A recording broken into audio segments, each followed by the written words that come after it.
이름이 그에게 정하신 기업이니라. 아멘.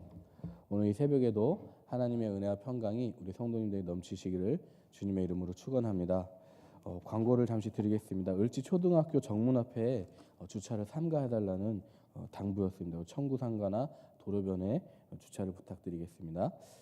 오늘 20장은 이제 욥의 친구 소발의 두 번째 말입니다.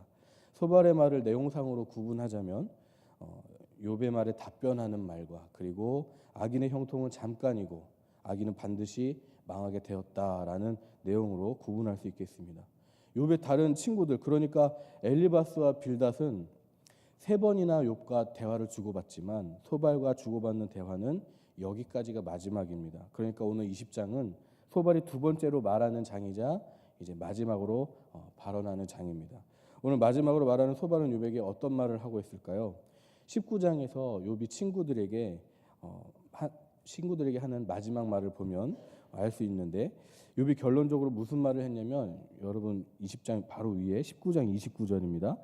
너희는 칼을 두려워할지니라. 분노는 칼의 형벌을 부르나니 너희가 심판장이 있는 줄을 알게 되리라. 친구들에게 뭐라고 말했습니까? 칼을 두려워하라고 했습니다. 그러니까 자신에게 위로를 전해야 할 친구들이 비논리적인 주장을 앞세워서 되풀이하면서 자신을 정죄하는 것에 대해서 욥이 격한 감정을 이제 표현하고 있는 것처럼 들려지는 것입니다. 그러니까 너희들이 나를 정죄하는 것을 그만두지 않으면 오히려 하나님의 심판이 너희에게 임할 것이다. 그러니까 제발 그만둬라 라고 말하는 것이죠. 이 발언은 욥이 친구들을 절대 비난하는 의도로 말하는 것이 아니라 사실을 진술하고 있다. 이렇게 박윤선 목사님께서 주석하신 걸 봤습니다. 그런데 욥의 이 말을 듣고 이제 빌닷이 얘기하는 것이 이런 것입니다. 어떻죠? 2절과 3절을 같이 읽어보겠습니다. 시작. 그러므로 내 초조한 마음이 나로 하여금 대답하게 하나니 이는 내 중심이 조급함이니라. 내가 나를 부끄럽게 하는 책망을 들었으므로 나의 슬기로운 마음이 나로 하여금 대답하게 하는구나. 자신과 친구를 욥이 모욕했다는 생각에 사로잡혀서 초조함과 분노를 감추지 못하고 있는 것입니다. 그래서 4절에서 9절까지는 악인의 형통은 잠깐이다, 꿈 같다, 환상 같다. 그리고 10절에서 29절 마지막까지는 역시 회개하지 않는 악인의 멸망에 대해서 언급하고 있는 것입니다. 꽤 길게 언급하지 않습니까? 그래서 그 수를 세어보면 악인의 멸망에 대한 여러 가지 방법론에 악인의 멸망에 대해서 언급하는 내용들을 보면 총 14번에 걸쳐서 악인의 멸망을 묘사하는 것을 볼 수 있습니다. 10절 보시면 자녀들이 구걸하고, 11절에 건강하지만 악인은 사망할 것이고, 12절 14절은 악을 숨겨도 멸망할 것이고 하면서 26절에 하나님의 벌을 받아 마땅하고 나중에는 죄악이 드러날 것이고 그의 가산이 없어진다는 것입니다. 소발의 이 악인에 대한 언급은 그 악인의 종국을 말한다는 발언을 통해서 악인을 심판하시는 공의로운 하나님을 소개하고 있는 것을 알 수 있습니다.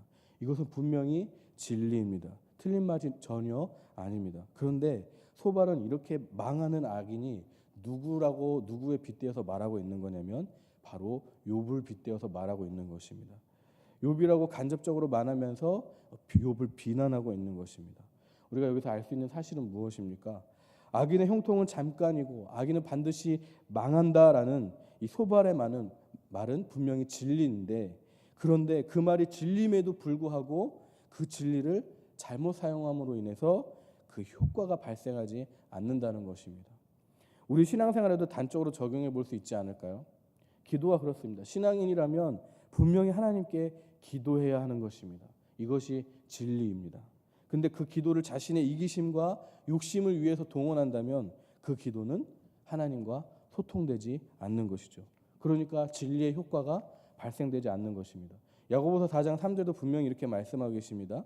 구하여도 받지 못함은, 구하는 것은 진리인데 받지 못하면 그 효과가 없어지는 이유가 뭐냐면 정욕으로 쓰려고 잘못 구하기 때문이다. 그렇죠?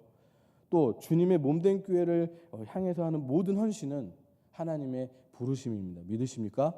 왜냐하면 완벽하신 하나님께서 나 없이 일을 하실 수 있으시고, 또 어떻습니까? 더 좋은 사람 세우실 수 있으신데 굳이 하나님께서 허물 많은 나를 세우셨으니까 헌신은 바로 하나님의 초청이고 하나님의 부르심입니다. 그리고 그런 헌신을 통해서 우리의 신앙이 어떻게 됩니까? 성숙이 되는 거죠. 그러면 신자는 그 헌신의 자리를 어떻게 여겨야겠습니까? 감사하고 감격으로 여겨야겠죠. 이것이 바로 진리라는 것입니다. 근데 헌신을 교회에서 할 때 일할 사람이 없어서 내가 해주는 것이고 내 수고라고 생각하고 내 수고한 손에 대해서 어느 정도 보상을 받는 것을 당연하게 여긴다면 헌신의 자리는 어떻게 됩니까? 무거운 짐이 될 것이고 부담으로 여길 것이죠. 헌신다운 진리의 효과가 발생하지 않는 것입니다. 디모데후서 1장 9절에 이렇게 말씀하고 계십니다. 하나님이 우리를 구원하사 거룩하신 소명으로 부르심은 우리의 행위대로 하심이 아니요 오직 자기의 뜻과 영원 전부터 그리스도 예수 안에서 우리에게 주신 은혜대로 하심이라. 그러므로 우리가 소유한 복음의 진리가 진리되기 위해서는 어떻게 해야 되겠습니까? 잘 사용해야 될 줄 믿습니다. 진리가 내 이기심만을 위해서 동원되고 하나님의 영광을 위해라는 분명한 목적으로 동원되지 않는다면 진리는 진리가 되지 않습니다. 오늘도 저와 여러분의 삶 속에서 허락된 복음의 진리가 하나님의 영광을 드러내는 분명한 목적을 가지고 쓰여져서 진리의 효과가 여러분의 삶을 가득 채울 수 있기를 주님의 이름으로 축원합니다. 이어서 우리가 다시 살펴보려고 하는 것은 소발이 욥에게 하는 말의 태도가 어떠냐라는 것입니다. 서두에서 살펴보았듯이 분노로서 대답하고 있습니다. 그래서 그의 모든 표현들이 악인의 멸망을 말하면서 욥이 그런 악인이라고 말할 정도로 비난을 퍼붓는 것으로 지금 결론이 지어지고 있습니다. 역시 고난을 당하는 친구 욥에게 친구 소발이 할 태도는 아닌 것 같습니다. 이런 예화를 봤습니다. 목회자가 필요한 어느 교회에 여러 명의 목사 후보들에게 설교를 해달라고 초청했답니다. 어떤 한 목회자가 이제 설교를 했어요. 그 설교 본문이 시편 9편 17절입니다. 악인이 음부로 돌아가며 라는 구절이었다고 합니다. 교회 청빙위원회 대표 장로님은 그 목회자의 설교를 좋게 평가하지 않았다고 합니다.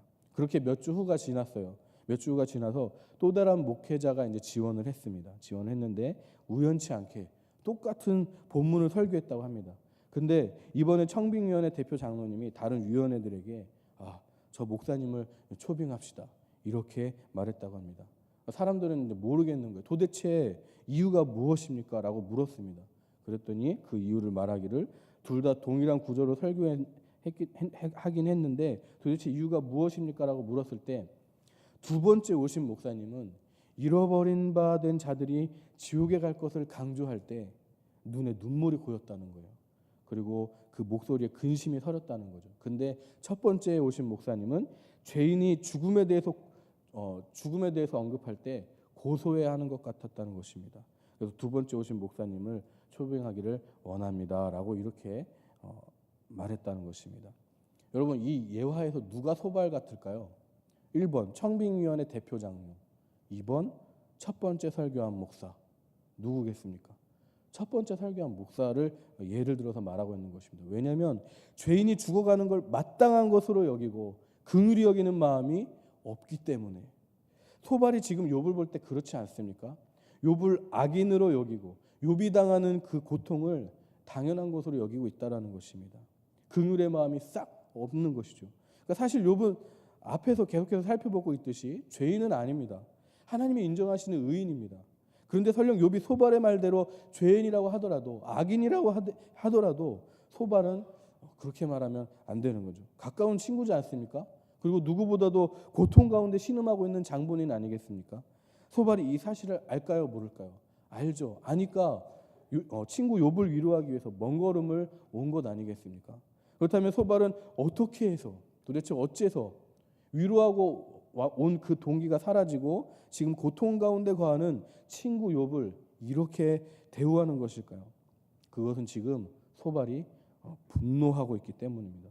분노하고 있기 때문에 욥의 처지와 형편과 상황들을 전혀 고려하지 않는 것입니다.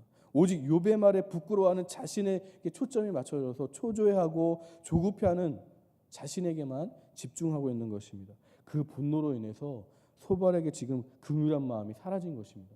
자비의 마음이 사라진 것입니다.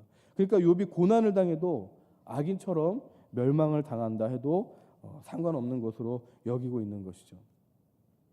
여러분, 분노라고 하는 것은 사람의 인생을 빨리 망치고 또 돌이키기 힘든 결과를 나타나는 죄악입니다. 오늘날에도 보십시오. 순간적인 분노를 참지 못하고 서로에게 지울 수 없는 상처를 만들고 사람을 때리고 죽이는 범죄들이 얼마나 많습니까? 분노 때문에 돌이킬 수 없는 결과들이 곳곳에서 일어나는 것을 우리는 심심치 않게 접할 수 있습니다. 그래서 분노에 대해서 성경은 이렇게 말씀하고 계십니다. 잠언서 27장 3절입니다. 돌은 무겁고 모래도 가볍지 아니하거니와 미련한 자의 분노는 이 둘보다 무거우니라. 분노는 이런 것입니다. 무거운 것이래요. 무슨 뜻이냐면 사람이 화를 내는 것은 커다란 바위를 지고 가는 것보다 더 버거운 일이라는 것입니다. 근데 그것보다 다시 바꿔서 말하면 분노는 감당하기 어려운 것이라는 겁니다. 누구에게 감당하기 어려운 것이냐면 분노를 바라는 이에게도 감당하기 어려운 것이고, 그리고 분노를 당하는 이에게도 감당하기 어려운 것입니다. 사실 분노를 우리가 왜 할까요? 왜 분노가 생기는 것이죠? 분노하게 하는 이가 있어서 하는 것이죠. 그리고 분노할 만해서 하는 것입니다.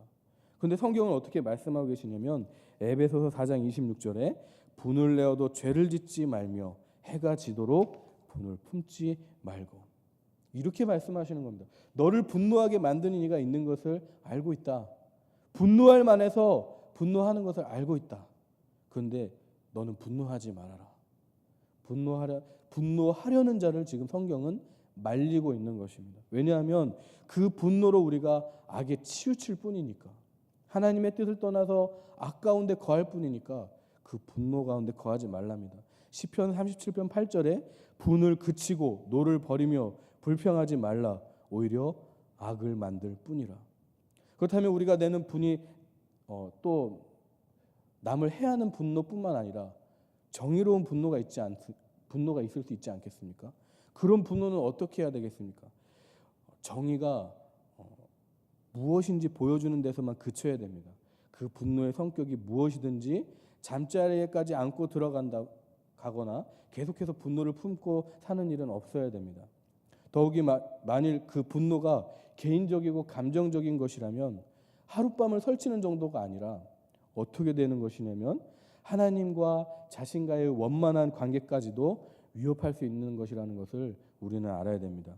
왜냐하면 이웃이나 형제와 화목하지 못한 상태에서 하나님과의 화목의 관계를 유지할 수 없기 때문입니다. 그러므로 새 사람의 옷을 입은 우리 그리스도인으로서 분노의 감정이라고 하는 것은 그날 안에 빨리 정리할수록 좋습니다. 야고보서 1장 19절에서 20절에 이렇게 말씀하고 계십니다. 내 사랑하는 형제들아, 너희가 알지니 사람마다 듣기는 속히 하고 말하기는 더디하며 성내기도 더디하라. 사람이 성내는 것이 하나님의 의를 이루지 못함이라. 분을 내지 않는다는 것은 쉽지 않습니다. 그러나 우리가 주의 말씀에 순종하는 능력은 어디에 있습니까? 해야 할 것을 하는 데 집중하는 데 있지 않습니다. 그리고 하지 말아야 할 것을 하지 않는 데 집중하는 데 있지 않습니다. 오직 하나님의 말씀을 순종하는 것은 하나님을 경외함으로써 되어지는 것인 줄 믿습니다. 많은 믿음의 사람들이 다 그렇게 믿음으로 순종했다는 것입니다. 어떻게 우리가 자신의 행위에 자신의 의지력에 집중해서 하나님의 말씀을 순종할 수 있을까요? 죄와 허물로 가득 차고 연약한 우리들은 그 하나님의 말씀을 순종하는 데 있어서 한없이 부족한 사람입니다. 그러나 성경은 분명히 말씀하십니다. 그 순종을 너와 나와의 관계 속에서 풀어가 보자. 나를 경외하라. 오늘도 하나님을 경외하심으로써 거룩한 주님의 말씀을 순종하시면서 하나님의 의를 여러분 삶 가운데 가득 채우실 수 있기를 주님의 이름으로 축원합니다. 말씀을 다시 정리하겠습니다. 진리를 진리답게 신앙해야 될 줄 믿습니다. 그리고 분노를 이겨내는 능력이 하나님을 경외함에 있는 줄 온전히 믿으시기를 바랍니다. 기도하시겠습니다. 무명으로 예물 드렸습니다.